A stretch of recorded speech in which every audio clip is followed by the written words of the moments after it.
আমি আবারও বলি, যে ব্যক্তি মানুষ দেখানোর জন্য কোরবানি করে সে মুশরিক হয়ে যায়।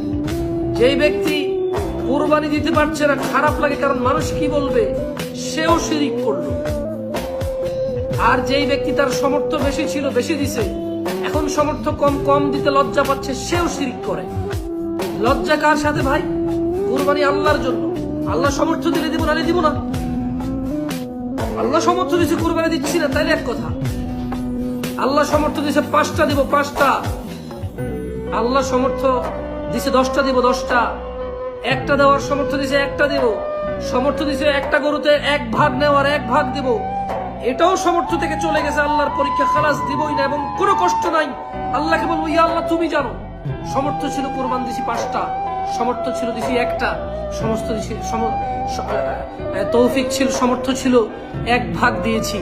আল্লাহ এবছর সেই সমর্থনে তুমি নেকি দিয়ে দিও, কারণ তুমি জানো আমার সামর্থ্য থাকলে আমি এই ইবাদতে পিছপা হই না। খালাস।